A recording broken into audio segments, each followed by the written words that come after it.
Hi, this will be the continuation of your discussion on musculoskeletal anatomy and physiology. Now let's talk about the application of your physical assessment. So this time, the application of inspection. So we inspect for common spine deformities. As previously mentioned, this may include scoliosis, kyphosis, or lordosis. Other than that, we also need to assess for the length and circumference of hands, hips, and other extremities. When we are doing the assessment, it should be done bilaterally. Okay, so the reason for doing this bilaterally is for us to be able to compare whether there are differences, okay, on the temperature, on the circumference of both the extremity or both parts of the body. Then you have your muscle mass. So for the muscle mass, you need to assess for the size, shape, tone, and strength of major skeletal muscles. So you need to be checking whether those people are having muscle disuse syndrome or atrophy, or are they having muscle hypertrophy. Okay, so take note of that, your muscle mass. Now, in the assessment of your muscular system, we have what we refer to as your Lovett's scale. So your Lovett's scale is a scoring mechanism which would range from 5 to 0 as listed in your handouts. So here in the presentation, I'm showing this from 0 to 5. Okay, so when I say 0, there's no movement at all. Okay, when I say 1, there is some movement. Okay, there are traces of movement. 2, there is a poor movement. 3, there is fair movement. 4, good movement. And then 5, there is full range of motion against gravity and without resistance. So how do we assess for the muscle strength? Of course, you don't just look at your patient and try to think, oh, I think this is the level of muscle strength. No. So for you to perform an assessment of the muscular system muscle strength, you need to instruct your patient to raise their arms, okay, or elevate their arms while you are applying pressure to it, okay, or while you are applying opposite force to it. Okay, so once your patient is able to perform the range of motion exercises and then there is full resistance to the force that you are exerting, you would perceive that as normal. However, when there is full range of motion with gravity, okay, and that's it only, you refer to that one as grade 3. It's only fair.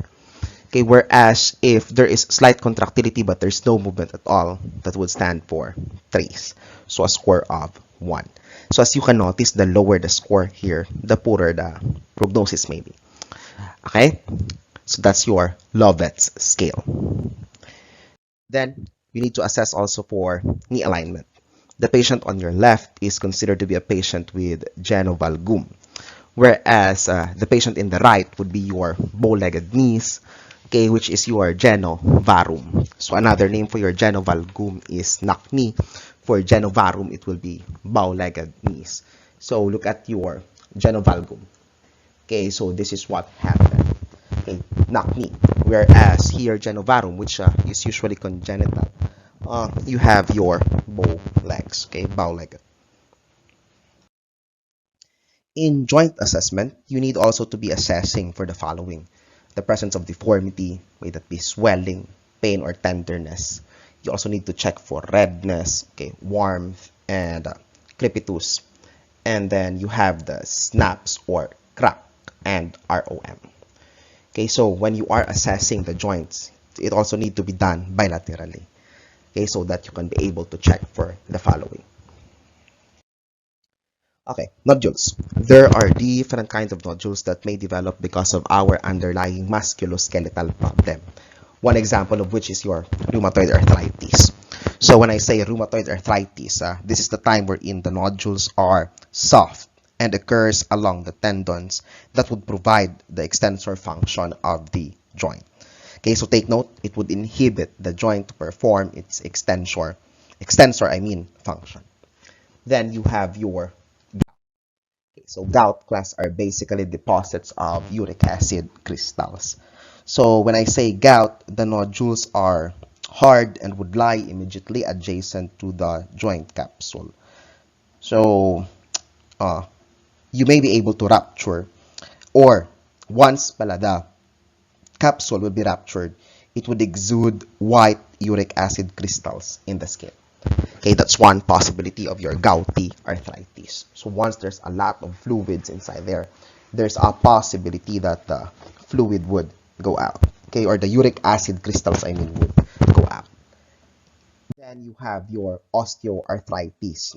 In this kind of disorder, the nodules are hard, it would be painless, and represent bony overgrowth that has resulted to destruction of cartilaginous space of the bone within the joint capsule. Okay, so that's one characteristic of your osteoarthritis. You need to remember that the nodules are hard, but they are painless, and they represent bony overgrowth. Okay, take note of that. Now, we will be discussing your different types of arthritis as we go along this unit. Okay, then you have your Dupuytren's contracture. Your Dupuytren's contracture is a contracture of a hand deformity, and this is a condition wherein it affects a layer of tissue that would lie under the skin of your palm. Okay, noting towards or leading towards the knot of tissue from under the skin, eventually creating a thick cord so that can pull one or more fingers into a bent position. Okay, so problem here in the Dupuytren's contracture is that the hands could not move properly because it is already contracting. Okay, having contractures for that incident. Then you have your edema assessment. Of course, you need to assess for bulging and then note for the presence of inflammation. Because after all, if you're having edema, okay, it's not only an indication for inflammation, but also an indication for fluid volume excess. Okay, now, on palpating the joint, there are several things that you might need or you might feel. A snap or a crack could actually indicate slipping of a ligament over a bony prominence. On the other hand, when I say crepitus, it is the grating or crackling sound or sensation, okay, which result from the movement of irregular joint surfaces. Okay, so to prevent the movement of irregular joint surfaces. So crepitus, the key word there is grating sound. Then you need to observe, also palpate each joint and test for ROM, range of motion exercises. So assess for deformities of the foot. Okay, so one here example is your hallux valgus. So this is a great toe. This is characterized by the great toe drifting laterally at the M, okay, or the metatarsophalangeal joint, or your MTP. Okay, so this is your hallux valgus. Hallux valgus again is hallux valgus, or also known as your bunions. Then you have what you refer to as your hammer toe. So hammer toe is the dorsiflexion of your MTP, metatarsophalangeal joints, okay, with plantar flexion of the proximal interphalangeal joint next to it. Okay, so just think of it like this. Okay, that is how it would look like. Then for the range of motion. So for the range of motion, you need to ask the client to perform flexion, extension, hyperextension, and rotation. Okay, so if the joint could tolerate rotation, of course you go on with rotation. Then you have your goniometer. Okay, your goniometer is actually a tool used to provide an exact measurement of the flexion, extension, or joint ROM. Now for the mobility and functional assessment. So in mobility and functional assessment, this is usually done in collaboration with your physical or occupational therapist. So physical therapists, they are usually concerned with rehabilitation work. Your occupational therapist, on the other hand, is concerned on diverting your patients or guiding your patients on the work or occupation that they can possibly have. Both professionals are also inclined on maximizing the activities of daily living. So you need to assess the need for assistive devices.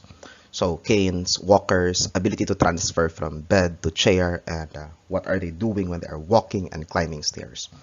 Also need to know how they're performing on their activities of daily living. Okay. Added to that, so we are performing your neurovascular assessment. So we've talked about this earlier. In your neurovascular assessment, so it would be wise for you to begin with the injured side. because you would want to detect the abnormalities there. You need to compare the extremities for you to know what's normal, abnormal, and what's expected and not. Palpation of pulses below the level of injury. So what do I mean by that? For example, if your injury is in the at the right upper arm, you need to assess the pulses in your brachial artery, your radial artery, and your ulnar artery. Why? Okay, we are exploring that if there is a damage on the blood vessel on the upper arm, we would want to check the distal circulation if there will be any problem. Once there is problem on CMS, so C, you have your color, you have your motor, you have your sensation, temperature, and pain, we would suspect that there are additional problems underlying. So for example, if the temperature is cool, then there's no sensation or there's no pain, we might suspect that there is no more arterial flow or minimal arterial flow going towards the distal aspect. Then you have your Doppler. The Doppler that I'm meaning is shown on the slide. So this Doppler class is used if pulses are not palpable. So it should be used to find pulses in the extremities. Rarely used in the Philippine setting, but ideally we should have the Doppler in case we need to assess for any vascular problems. Then you have the special test. By the way, before that, okay, try to review again the 5 P's and the 6 P's, okay, which are signs of neurovascular compromise. And as I've mentioned, also a sign of your severe cellulitis. Now, on special assessment, there are assessments which are focused on specific disorders. One is your Phalen's test. So in Phalen's test, you would ask the client to hold the wrist in acute flexion for 60 seconds. It would appear like this. Okay, so they need to hold that for 60 seconds. Once there is numbing, there's numbness, and there's burning sensation while they're doing that, carpal tunnel syndrome is suspected. Now, for the purpose of review for anatomy and physiology, try to look at where is the location of your carpal tunnel. Okay? Next, you have your bulge sign or bulge test. So your bulge test is actually a test that would signify minor effusion. Okay, it would signify minor effusion of the joint. What do? We milk the bulging aspect of the extended knee downward. Okay, so milk. It's just like this one. And then next, you would tap on the medial aspect of the knee. In this case, he applied a medial pressure, and then later on tap and watch for fluid wave. Once there is presence of fluid wave,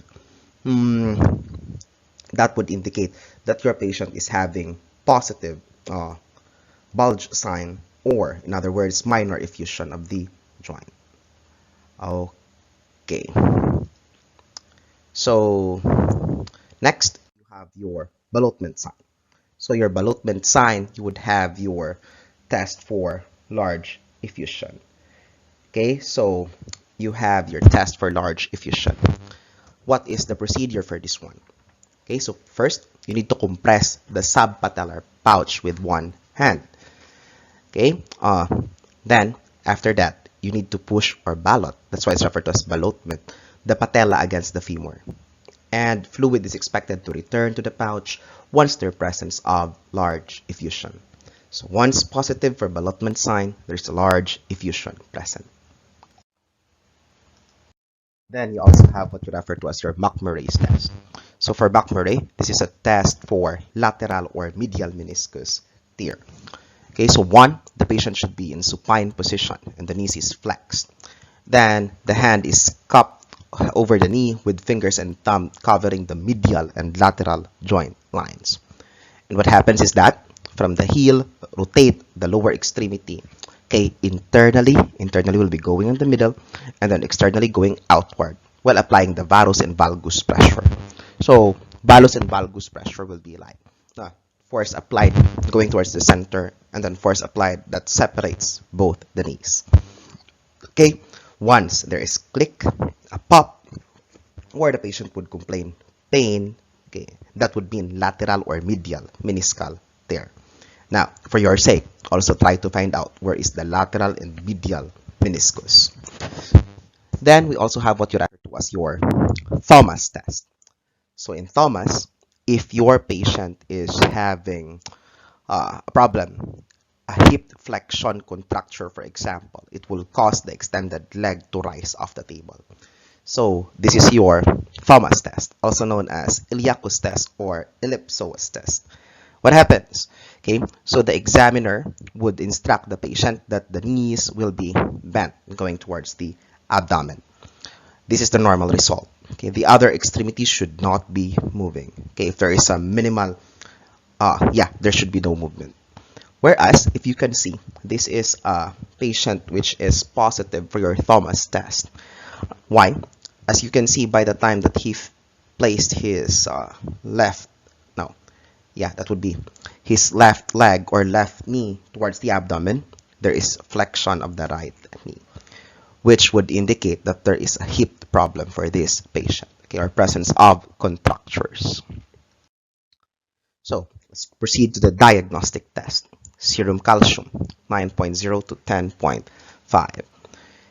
Okay, so serum calcium, you know that calcium is stored inside the bone.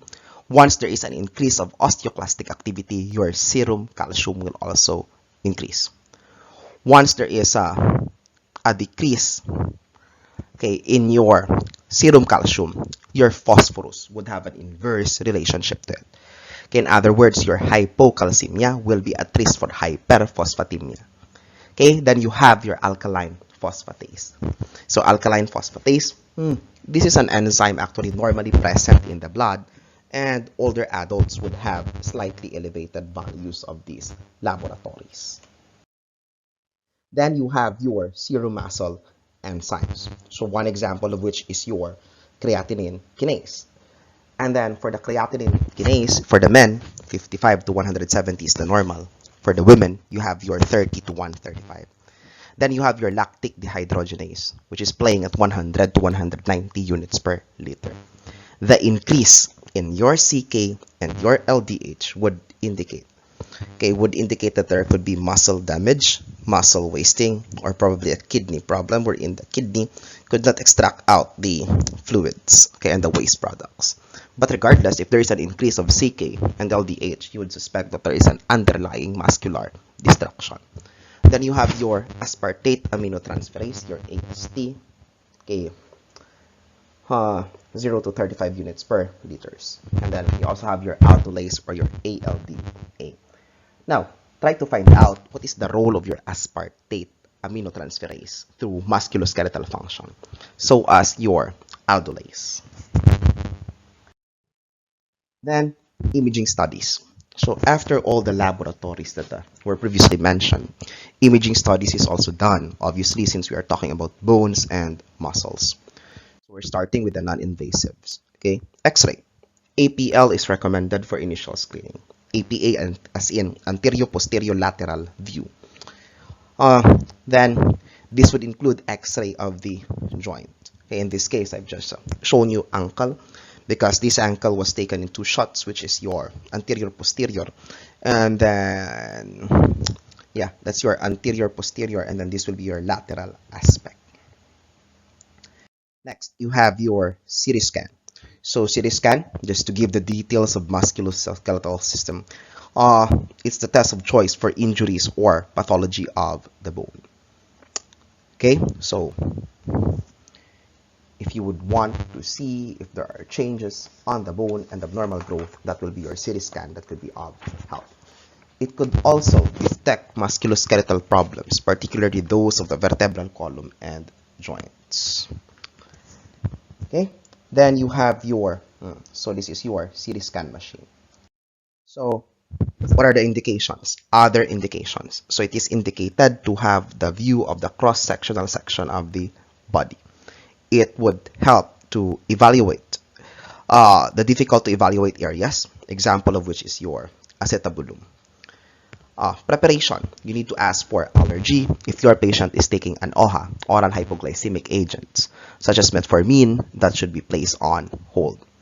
And then prepare X-ray images in case they would want to seek clarification and comparison of the findings between the CT scan and the X-ray images. After the procedure, if your patient have had contrast, you need to do your increase of oral fluid intake. But If your patient is not having contrast, it's not really a generic advice. So again, this post procedure is only applicable if your patient would have had contrast. Okay, so as your allergy and your OHA, these are intended for patients who will undergo contrast. Next, you have the term seroradiography. So when I say seroradiography, this will be able to highlight the contrast between the structures, okay, margins and edges, which can be clearly seen. And then you have your ultrasound. This is actually an ultrasound image of the muscles. So as you can see, the images here are referred to as biceps and brachii. Okay, whereas this is your humerus. So your ultrasound is good when you are examining the muscles, okay, for examination of the muscles. Okay, then you have the term myelography. So your myelography would involve injection of a contrast media into the subarachnoid space of the spine. Okay, so usually it's done using your spinal puncture. Okay, so myography is usually done only if there are problems, especially on from the abdomen going downwards, which would indicate a possible malignancy or the like. Then you have your arthrogram. This is actually an X-ray of a joint after a contrast medium is indicated or air has been injected to enhance its visualization. Okay, the purpose of which is to enhance its visualization. Okay, so this one is an example of your arthrogram. Then you have the one that uses your radioactive material. So of course you have your bone scan. So radionuclide test in which the radioactive material is injected. Okay, the radioactive material is injected, and then primarily to detect tumors, arthritis, osteomyelitis, osteoporosis, vertebral compression, and possibly unexplained bone pain. Okay, the more specific contrast that they are using are your gallium and then your gallium and thallium. Okay, so these are the common contrast used. Then you have your magnetic resonance imaging.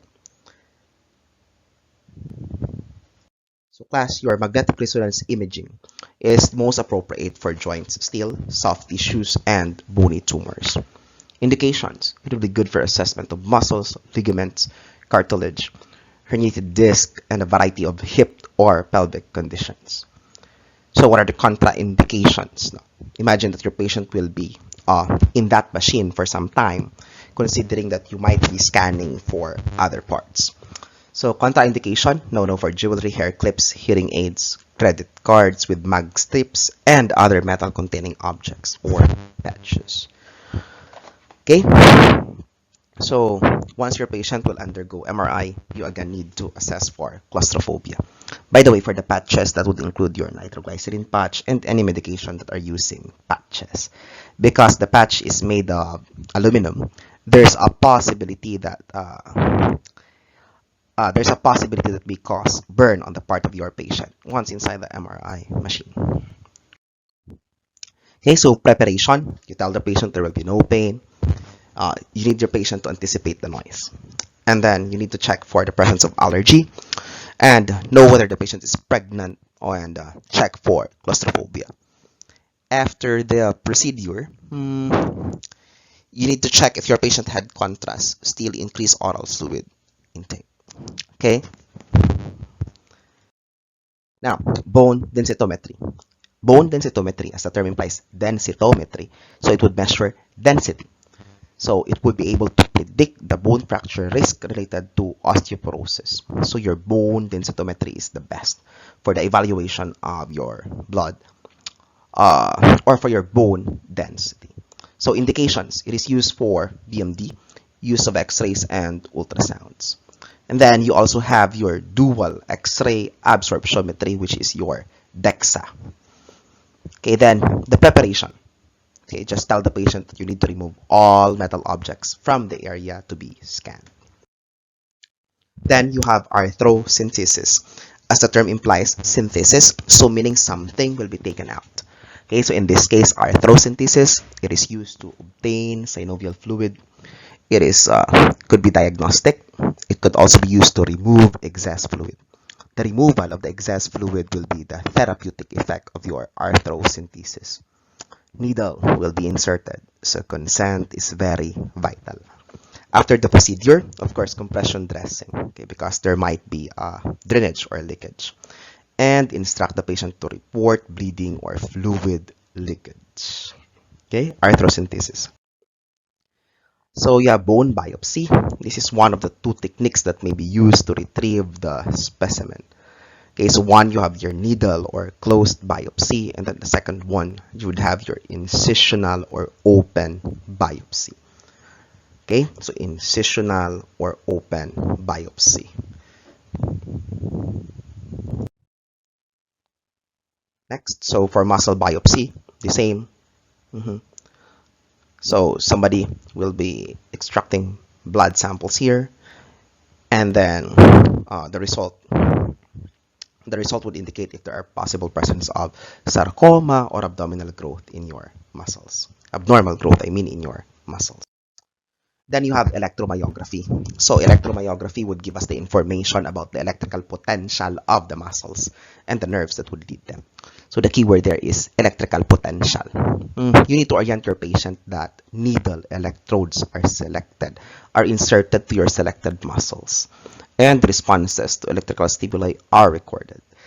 Okay, so you need to be careful with that. That's for your electromyography. Now, arthroscopy. When I talk about arthroscopy, its purpose is the endoscopic examination of the interior joint, the fiber optic endoscope, which is inserted, and then the local and general anesthesia. So your patient will be under local usually. Okay, so local or general anesthesia. So if your patient will be on GA, of course, you need to practice the precautions for general anesthesia. Prep, since patient will be on anesthesia, and PO. Post-procedure, just check for bleeding. Apply ice PRN. Then avoid excessive use for 2 to 3 days. Class, another assessment tool that you can use is your fracture risk assessment tool. So fraction risk assessment tool, FRAX, will be able to predict the patient's 10-year risk of fracturing a hip or other major bone. So remember, once the patient had fall, it may also increase the next incident or the risk for having fall again, okay, the recurrence of fall. Now, going back to FRAX, so your FRAX it will be able to predict your risk for fractures. This would usually entail some variable, including the age, okay, the gender, the body mass index. So history of previous fracture. Then you have the parental history, current cigarette smoker, use of steroids, okay, such as your prednisone, history of RA, alcohol intake, history of secondary causes of risk for osteoporosis, type 1 DM, osteogenesis imperfecta, okay, and a lot more variables. So these variables are all considered in the computation, okay, of your FRAX assessment. If you would search the web, there are already available online FRAX assessment tool that can be used. Okay, and that will be the end of our discussion on assessment, anatomy, and physiology. Okay, we'll be proceeding on the specific disorders on the next release. Thank you. Thank you very much for your attention.